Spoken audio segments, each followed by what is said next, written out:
Hello everyone, कैसे हैं आप लोग। उम्मीद करती हूँ आप लोग स्वस्थ होंगे, मस्त होंगे और व्यस्त होंगे।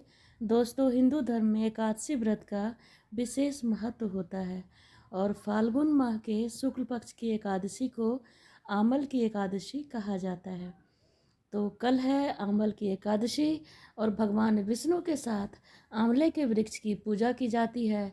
इसे रंग भरी एकादशी भी कहा जाता है क्योंकि इसी दिन से एकादशी में जो है काशी में होली की शुरुआत होती है और मान्यता है कि इस व्रत को करने से सभी पाप नष्ट हो जाते हैं, व्यक्ति को मोक्ष की प्राप्ति होती है। तो ये व्रत कैसे अमल की जाती है, आइए जानते हैं। शुभ मुहूर्त और पारण का समय। दोस्तों, इस साल आमल की एकादशी व्रत 10 मार्च 2025 को रखा जाएगा और पंचांग के अनुसार एकादशी तिथि 9 मार्च 2025 को सुबह 7:45 से शुरू होगी और 10 मार्च 2025 को सुबह 7 बजे समाप्त हो जाएगी। इसके अलावा व्रत पारण 11 मार्च को सुबह 6:50 से 8:50 तक किया जाता है। चूँकि जो सूर्योदय है हमारे देश में, जो सूर्योदय जहाँ पे जिस दिन होती है उसी दिन व्रत की जो है स्टार्टिंग मानी जाती है। तो तिथि के अनुसार अगर 10 मार्च सुबह 7:44 से अगर से पहले सूर्योदय होती है तो जो है व्रत कल 10 मार्च को की जाएगी और 11 मार्च को इसकी जो है वो पारण की जाएगी। तो आमल की एकादशी इस साल कई शुभ संयोग बन रहे हैं और पंचांग के अनुसार इस दिन सर्वार्थ सिद्धि योग सुबह 6:36 से रात 12:51 तक रहेगा, जिससे ये दिन सभी कार्य शुभ रहेगा। इसके अलावा शोभन योग पुष्य नक्षत्र का भी संयोग बन रहा है, इससे पूजा का फल कई गुना बढ़ जाता है। इसमें आंवले के वृक्ष के नज़दीक अगर पूजा करें और आंवला चढ़ाएं और आंवला खाएं तो इन्हें बहुत ज़्यादा जो है उस दिन पुण्य की प्राप्ति होती है। दोस्तों, आंवल एकादशी व्रत की विधि जो है वो किस तरह करते हैं, आइए जानते हैं। 1000 गोदान फल देती है आंवल की एकादशी। मानधाता ऋषि बोले कि हे वशिष्ठ जी, यदि आप मुझ पर कृपा करें तो ऐसे व्रत की कथा कहिए जिससे मेरा कल्याण हो। महर्षि वशिष्ठ बोले कि राजन, सब व्रतों से उत्तम और अंत में मोक्ष देने वाले आंवल की एकादशी के व्रत का मैं वर्णन करता हूँ। ये एकादशी फाल्गुन माह के शुक्ल पक्ष में होती है। इस व्रत के करने से समस्त पाप नष्ट हो जाते हैं। इस व्रत का फल 1000 गोदान फल के बराबर होता है और इसकी पौराणिक कथा के अनुसार एक वैदिश नाम का नगर था जिसमें ब्राह्मण, क्षत्रिय, वैश्य और शूद्र चारों वर्ण आनंद सहित रहते थे। उस नगर में सदैव वेद ध्वनि गूंजा करती थी तथा पापी, दुराचारी और नास्तिक उस नगर में कोई नहीं था। उस नगर में चैत्रथ नाम का चंद्रवंशी राजा राज्य करता था। वो अत्यंत विद्वान और धर्मी था। उस नगर में कोई भी व्यक्ति दरिद्र और कंजूस नहीं था। सभी नगरवासी विष्णु भक्त थे। अबाल, वृद्ध और स्त्री पुरुष जो है एकादशी का व्रत किया करते थे।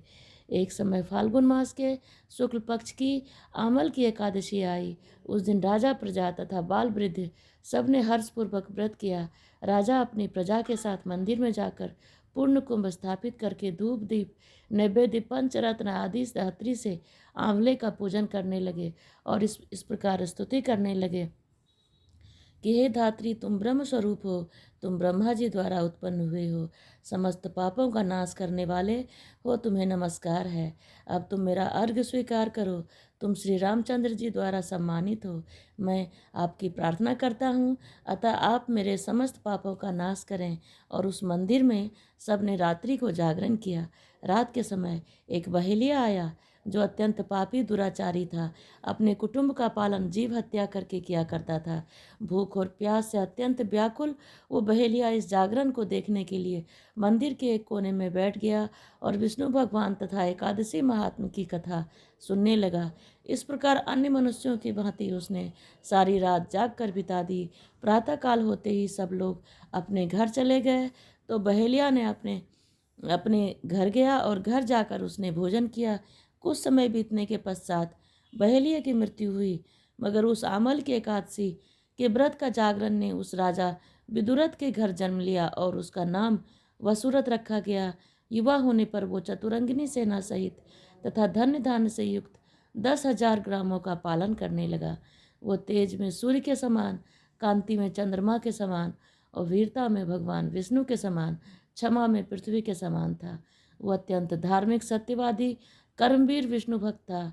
वो प्रजा के समान भाव से पालन करता था। दान देना नित्य कर्तव्य था। एक दिन राजा शिकार खेलने गया। देवयोग से वह मार्ग भूल गया। दिशा ज्ञान के न रहने के कारण उसी वन में एक वृक्ष के नीचे सो गया। थोड़ी देर बाद पहाड़ी मलेच्छ वहाँ पे आए और राजा को अकेला देखकर मारो मारो शब्द करते हुए राजा की ओर दौड़े। मलेच्छ कहने लगे कि इस दुष्ट राजा ने हमारे माता पिता, पुत्र पौत्र आदि अनेक संबंधियों को मारा है, तो देश से निकाल दिया है, अतः इसे अवश्य मारना चाहिए। ऐसा कहकर वे मलेच्छ उस राजा को मारने दौड़े और अपने अनेक प्रकार के अस्त्र शस्त्र उसके ऊपर फेंके। वे सब अस्त्र शस्त्र राजा के शरीर पर गिरते ही नष्ट हो जाते और उसका वार पुष्प के समान प्रतीत होता। उन मलेच्छ के अस्त्र शस्त्र उल्टा उन्हीं पर प्रहार करने लगे, जिससे वे मूर्छित होकर गिरने लगे।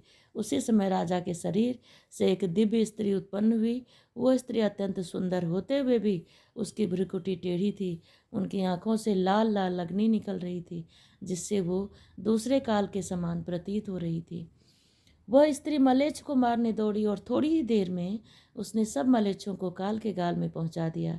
इस तरह राजा सोकर उठा तो उसने मलेच्छों को मरा हुआ देखकर कहा कि इन शत्रुओं को किसने मारा और वन में मेरा कौन हितैषी रहता है। वो ऐसा विचार कर ही रहा था कि आकाशवाणी हुई कि हे राजा, इस संसार में विष्णु भगवान के अतिरिक्त कौन तेरी सहायता कर सकता है। इस आकाशवाणी को सुनकर राजा अपने राज्य में आ गया और सुखपूर्वक राज्य करने लगा। महर्षि वशिष्ठ बोले कि हे राजन, ये आमल की एकादशी के व्रत का प्रभाव था। जो मनुष्य इस आमल की एकादशी का व्रत करते हैं वे प्रत्येक कार्य में सफल होते हैं और अंत में विष्णु लोक को जाते हैं। तो इस तरह आमल की एकादशी की व्रत कथा है। और पूजा विधि के दिन सवेरे स्नान करके और एक पाट पे लाल कपड़ा बिछा के विष्णु भगवान को नहला धुला के धूप दीप नैवेद्य आदि और आंवल की जो है प्रसाद चढ़ा के भगवान विष्णु की पूजा करनी चाहिए और आंवल की कथा सुननी चाहिए। उसके बाद आरती करनी चाहिए और रात्रि में जागरण, नृत्य, गीत आदि करके इस व्रत को पूर्ण करना चाहिए। और उसी दिन पंडित जी को अपने यथाशक्ति अनुसार दान जरूर करें। और इसके अलावा गरीबों को भोजन, कपड़े, वस्त्र जितना हो सके सामर्थ्य के अनुसार दान करें। और उसके सुबह जो है आप पारण करें। और इसमें चावल को वर्जित माना गया है दोस्तों, तो दूसरे दिन चावल जो है ज़रूर खाना चाहिए। तो इस तरह एकादशी पूर्ण जो व्रत है वो पूर्ण होता है। आप सभी को अगर ये कथा पसंद आए तो ज़्यादा से ज़्यादा शेयर, लाइक, सब्सक्राइब करें। Thank you so much.